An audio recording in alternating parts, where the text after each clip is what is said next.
Hello, my name's Simon, and I've decided to start a blog, I think, or a vlog about my collection of horror films. Quite recently, me and my wife started watching a lot of horror films again. I've always been a big fan, but it's only recently we've started to actively collect up on them.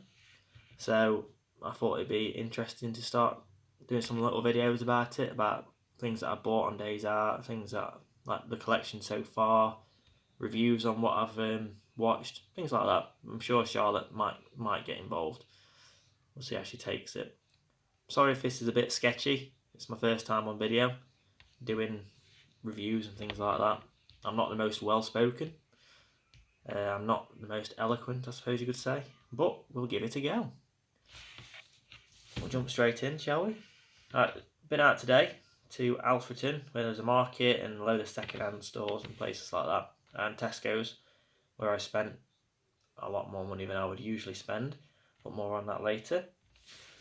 The first film that I've got to show you today is one of a series of absolute classics, one of Wes Craven's final works, and that is the Scream series. This one's Scream 4. There is one slight problem with this one.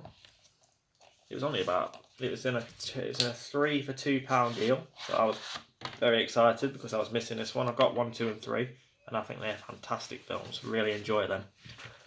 But if you look a little bit closer, this one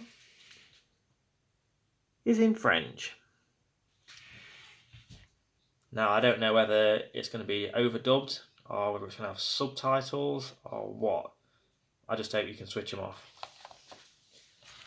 But yeah, I look forward to this. Big fan of Scream. First 3 were brilliant, so I've got high hopes. Next film is a big classic. Any horror fan will know this film. Now, I had a bit of a slip up several years back. I went through a bit of a minimalist phase and threw away all of my DVD cases, all of them, and put all of my DVDs in a big book. Now, I am deeply regretting that now because I threw away so much artwork on those covers that would have been brilliant to keep. But I'm now going through the process of replacing them all, also with an extra film, obviously, in case I break one. So these are like spare boxes, basically. But this one, I've watched before, I've got the DVD. The Exorcist. Fantastic film. Really, really good. Like a staple of horror history. It's obviously about an exorcism. I think it's one of the earlier films made about exorcism. I'm not sure whether it's the first. You'd have to ask some sort of crazy horror historian, which I am not. I just like them. But it's an interesting sort of cardboard one. This is what. Have a look. Got a creepy girl in there. Look, it's always nice. The shiny disc. Yeah.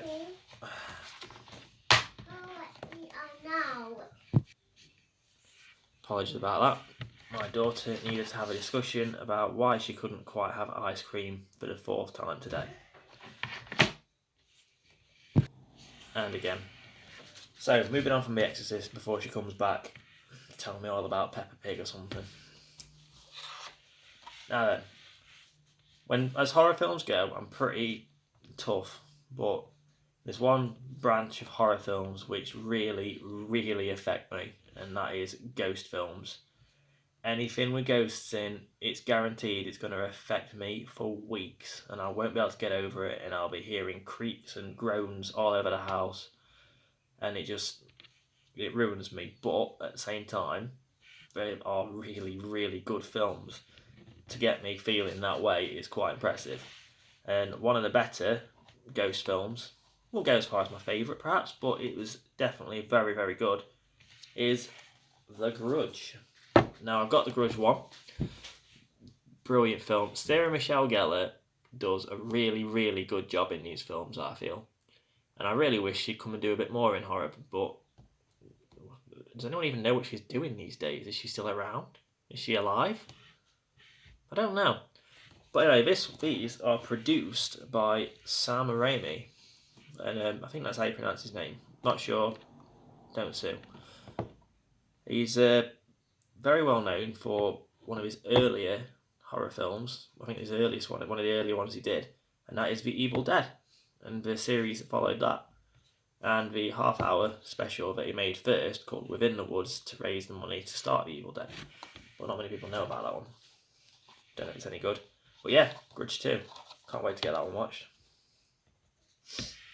Next, it's in the horror genre. It's a horror comedy, and I think everyone will probably know of it or have seen one of them. Scary Movie. I like these. They make me laugh.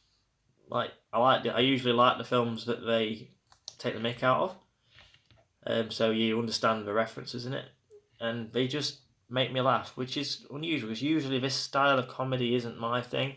Like stuff like Epic Movie and things like that. Not really for me, but these, I like these. They do make me giggle a bit. So if you ever need a bit of a laugh after watching a particularly bad one, like I did after The Conjuring, we watched Sharknado because The Conjuring psychologically damaged me just a little bit. Moving on. Now, we had an incident recently where me and my wife bought a film called Paranormal Asylum. And it put me off films with the word paranormal in them because it was so bad. Now, this is my opinion. Other people may have enjoyed that film anyway, but it was pretty poor in our opinion. Like, I think Charlotte probably fell asleep halfway through or something, it was that bad.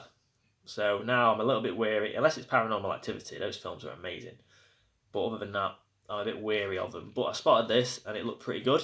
This one's called The Paranormal Incident.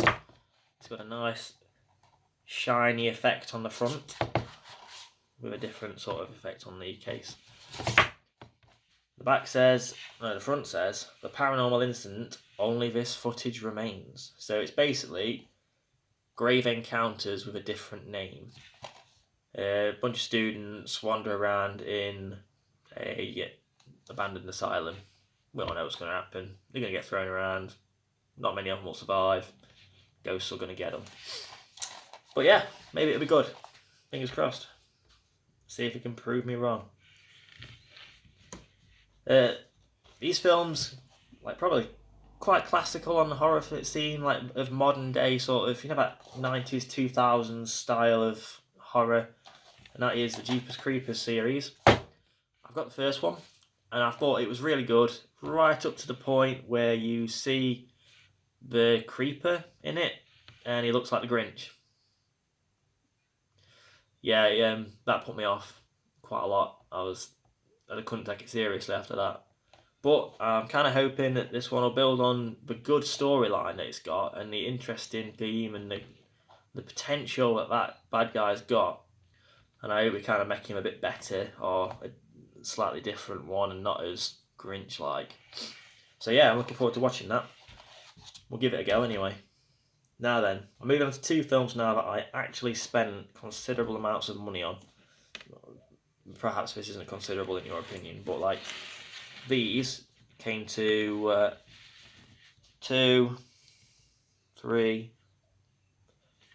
about £3. No, 4. One of them was £1. Came to £4. The next two came to 14.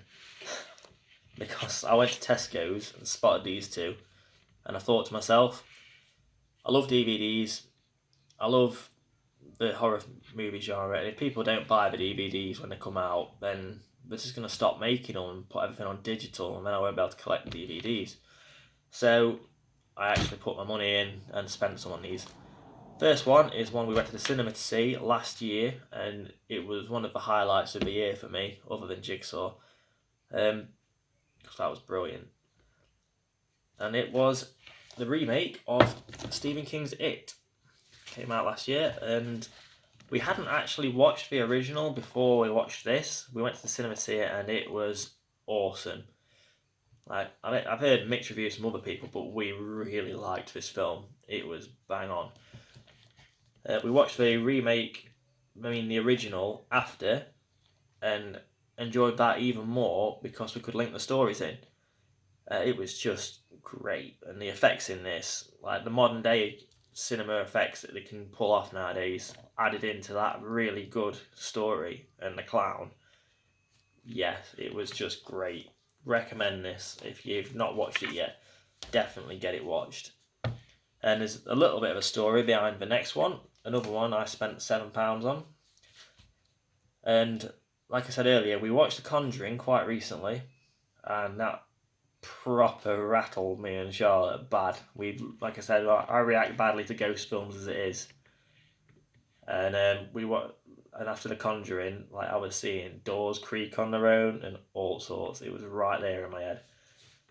But at the same time as all that's going on, my little girl has currently been having an imaginary friend, which I have nicknamed Annabelle.